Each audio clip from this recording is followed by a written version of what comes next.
Hi, and welcome back to Astrological Intentions. We have a special astrological interview with our Solar Return podcast winner, Kimberly from Massachusetts. So excited to talk to her. I know, and really, she's like a fireball almost, like she has 4 kids.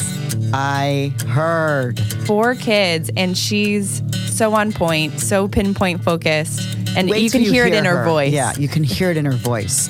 I'm really excited to share that with you guys. Right. So you're going to go over her solar return chart.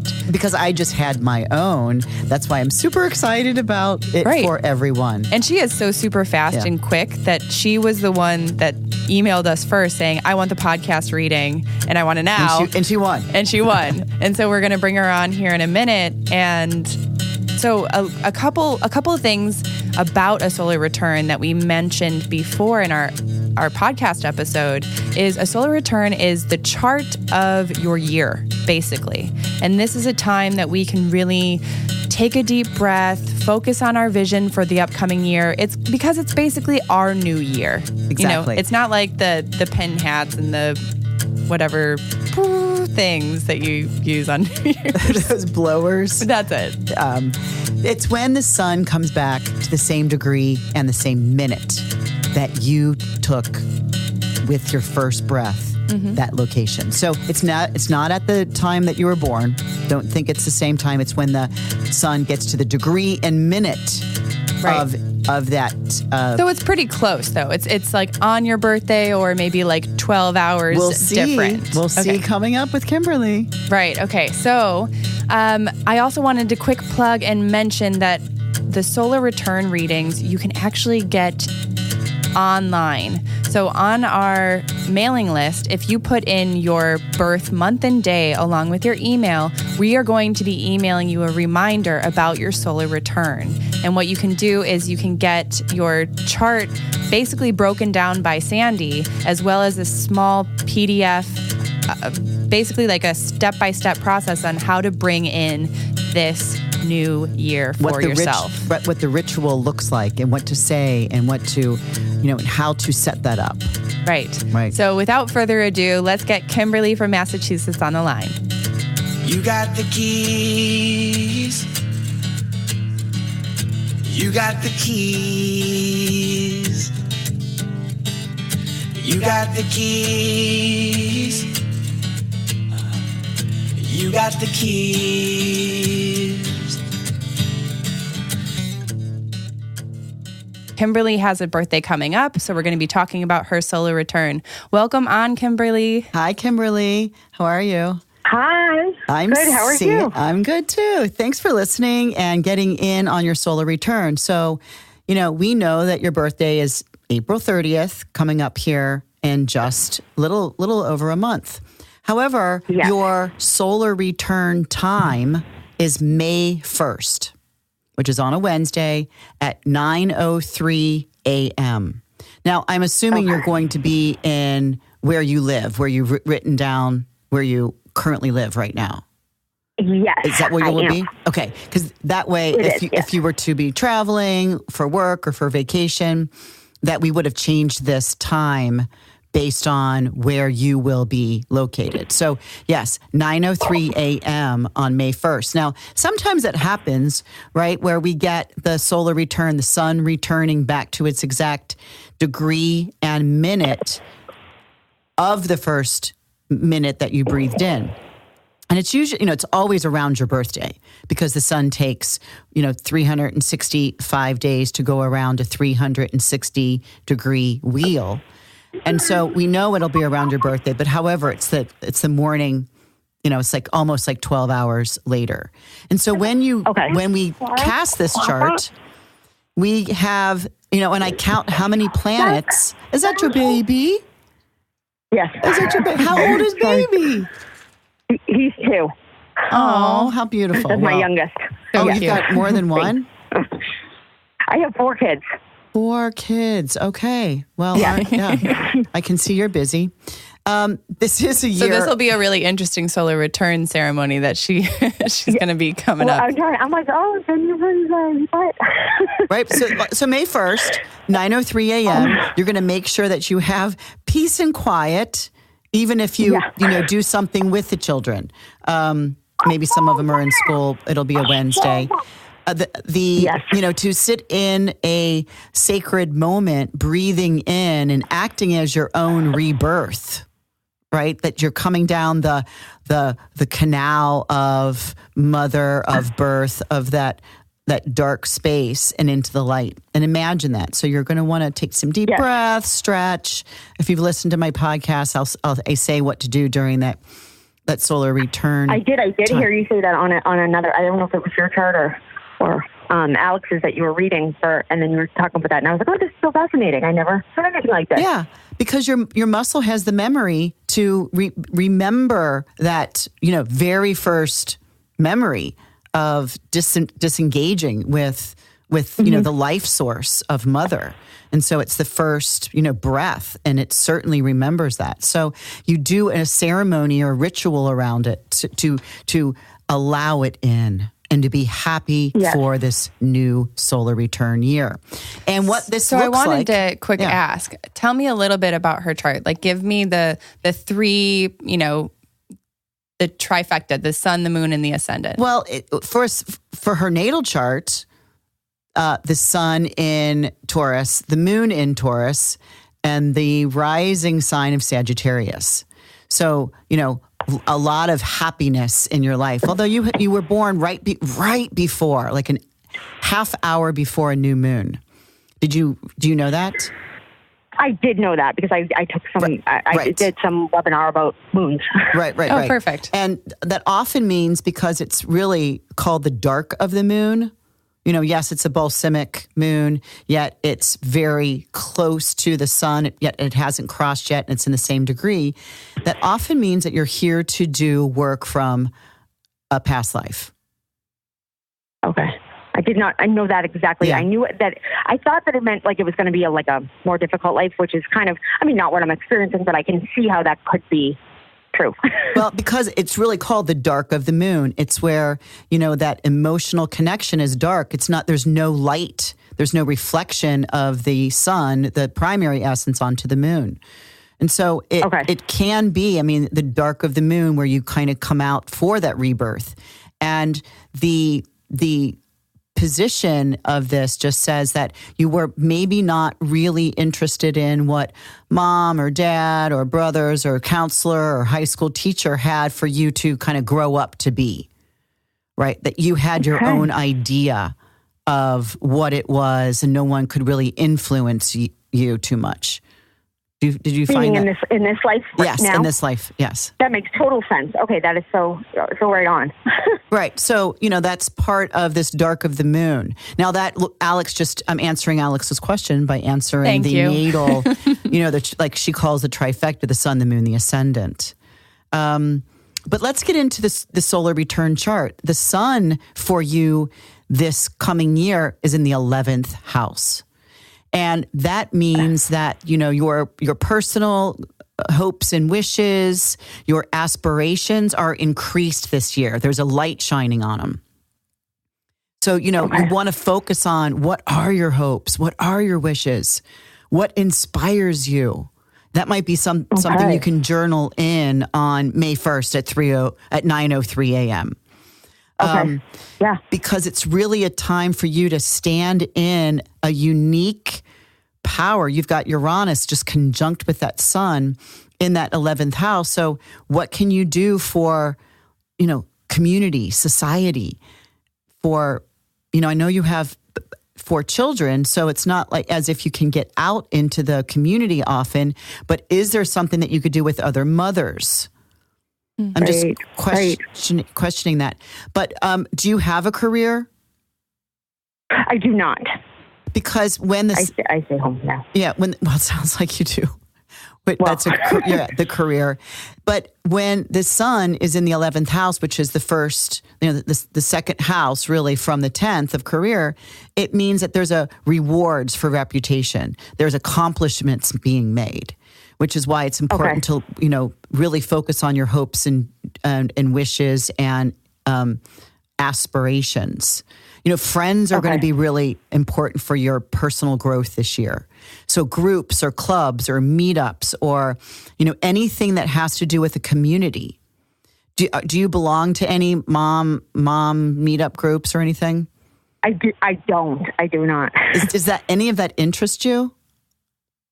I know you might not. I feel it's a little overwhelming. I feel like for me right now, I'm with 4 kids. It's just like they're all different ages, obviously. So it's kind of like, I don't know, we kind of just are all over the place with doing activities and errands and, just wanting to be home. But I mean, I guess that could be a good idea. I never really ventured that way because it just seems like a little bit more chaos. But maybe that's a good idea. Well, I'm thinking it may bring up some adult time for you along with your children.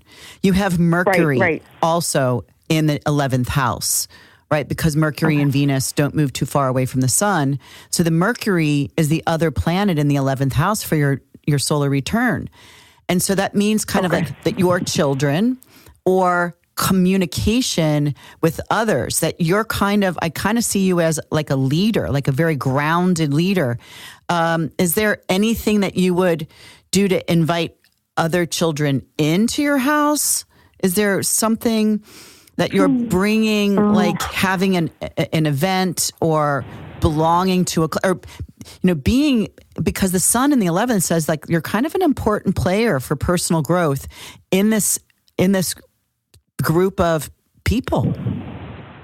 So it might be just to... I guess I haven't really thought about it, but I guess I should put some thought into that because I'm always looking for something to change, to inspire me to grow. Now, it's not something I've ever really thought about. I guess it's not something I'm totally... Not that I'm not comfortable with it, but it's not something that I'm used to. I guess I'm stuck in kind of like a routine, but maybe to get to know people and, like you said, get into communities even with my kids. That would be something that I could see myself doing, maybe, now that you're bringing it up. Yeah, even natally, you have 4 planets you have 2 planets in Aries, but these and both of them are in Aries. And so during your solar return time, both this Venus and this Mercury will be back in Aries. So it kind of reminds you of this, this independent action that you can take through your words and through the things that you like. It's like, take advantage of moving forward. If you got to bring your kids, that's cool. In fact, right. That's they're on your hip. At least the youngest one is. Right.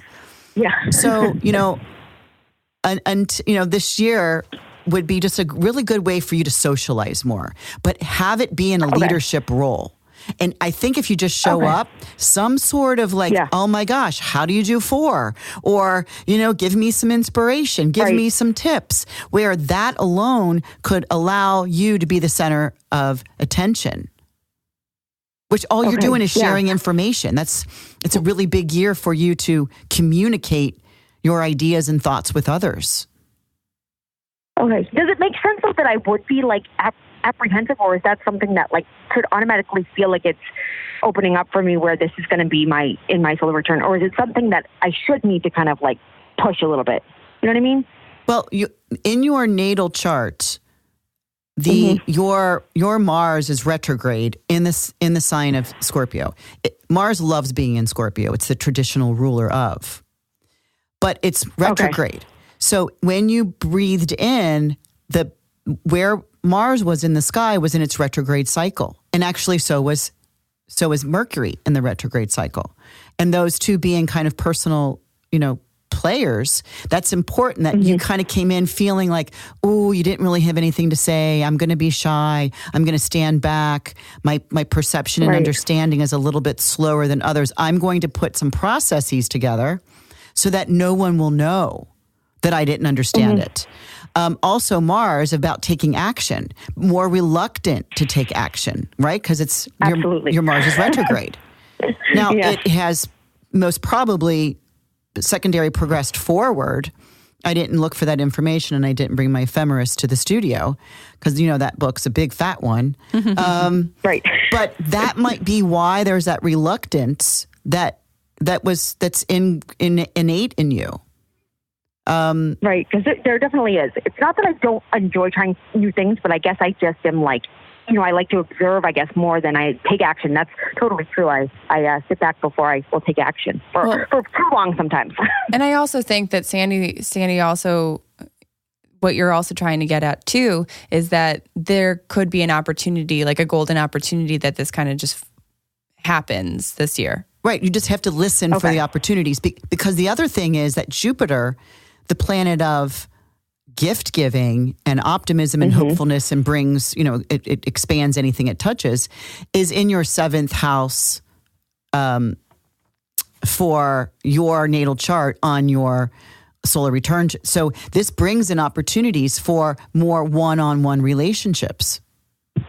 Okay. Right. 7th house. It could be, it's either intimates or it's business partners, but it could be like besties, one-on-one, somebody that you're across from. And so there seems just to be all you need to do is kind of show up, or like Alex suggested, say yes to some mom children events. Yes, which is great to know, because maybe like if I hadn't talked to you guys and heard this, then I probably would have done my normal, like, no, maybe next time. But knowing that, it's my solar return chart is set up to kind of bring that out of me, maybe I'll say yes, and then who knows? Right, because, the ruler of this solar return chart is Cancer. So Cancer is rising over the horizon, which means it makes Moon the ruler of the whole solar return chart. And the Moon just moved into Aries at 1 degree of Aries in the 10th house. So yeah, there's a thing about sharing your environment, right? Your rising, your surroundings, right? And you Cancer's all about home and mama.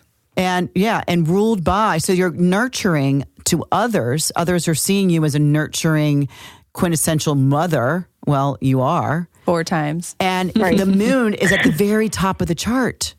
So it's in a square to its rising, right? It's so there seems to be like this struggle or stress, right? Because a square being 90 degrees, it's like a little frustrating and no. And then, once you push through that, because that's the personal growth of a square, we don't get to, we enjoy trines and sextiles and some conjunctions, but it's the squares that we're like, oh man, I got to do this. And then we get to the other side of it and go, man, I'm glad I did that. Right. Because it pushes us where we would just rather put the brake on and let somebody else go in front of us. Right. So the Moon being at the 1st degree of Aries just says emotional, physical energy. So to show yourself as mom in the 10th house of reputation.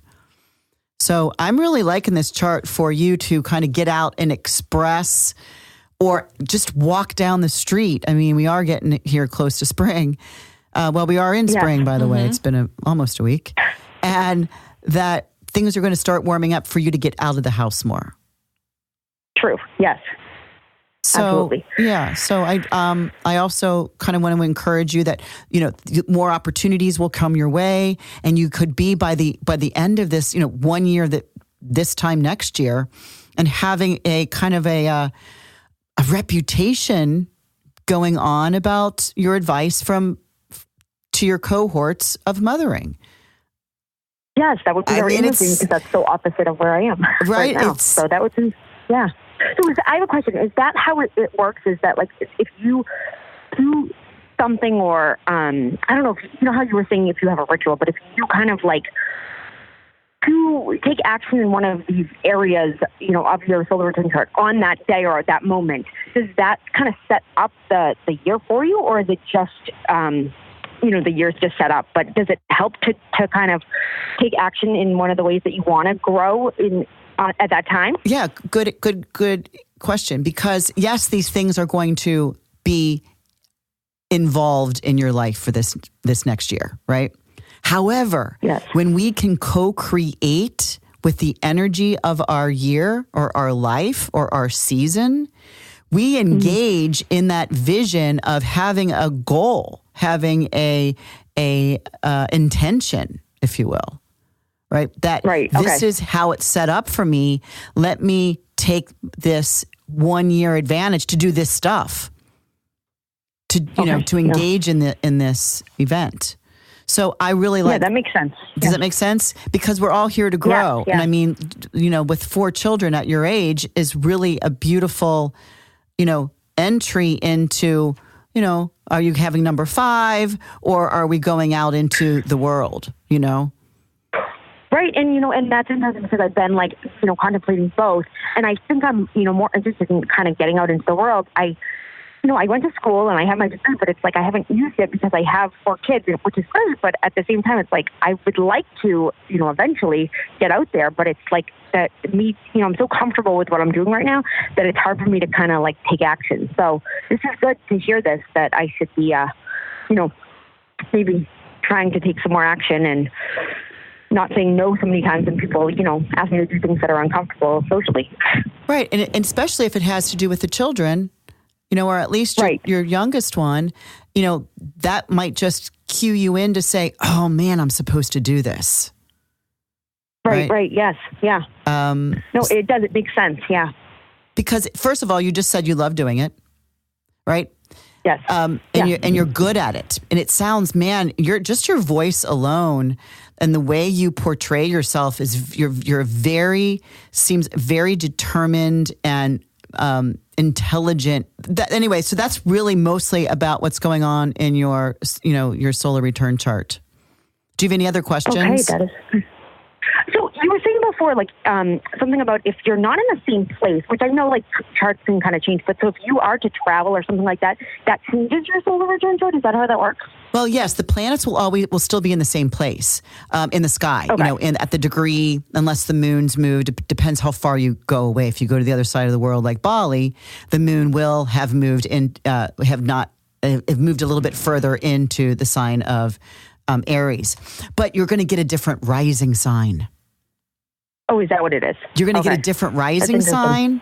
And it's funny, too, because Sandy has actually figured out her 2 options of where she would be in at her solar return, and she's decided between Chicago and Bali two times in a row. Yeah, 2 birthdays in a row because she liked the rising sign better. 1 year I went to Bali. That would set up your whole year. Yes. If you're okay, wow, that's amazing. Because we often travel to El Salvador, and I was always when I heard about this solar return, I was always thought interesting if it changes when you move to or go to a different place. Yes. If it changes like that. So that's what changes is the rising sign. Okay. Right, the rising sign. Well, and if the rising sign changes, the position of all the planets, where they are in the horoscope, what house system they're in, right? If they're in the 11th house, if you had gone somewhere, the 10th house would have held your sun, or the 9th house or the 8th house. In this case, because you're in the in the Eastern time zone, that the sun is at the 11 o'clock or 11 house mark. Okay, wow. So if you are in in a different place on just the time that you were born on your solar return, but then you even go home, it changes your whole what am I trying to say? For the year. And there are different. There's different astrologers that will say, it doesn't matter, or yes, and then when you move back to your home, it goes. But the way I've been taught is that you have breathed that frequency in at that location. And that's what I do and tell my clients, and personally I do, to get a better rising sign. Or sometimes if I'm not unable to travel, it's just that, I'm going to allow myself to own the energy that is coming in for the year. I mean, this year I had a Scorpio rising, and I started off my day with, dental surgery. So Scorpio being, it's true. It's true. She did. So, it's just funny that's how that, man, that's the craziest thing ever. I know. But yeah, that's how astrology. But I needed to go to. So it's yeah, I'm glad I was home because I went to my doctor, right? My endodontist. So yes, it does. It can change. but where you're going to be, and if you're gonna travel on your birthday, get back to me and I'll give you a new solar return time. Okay, Kimberly. Right.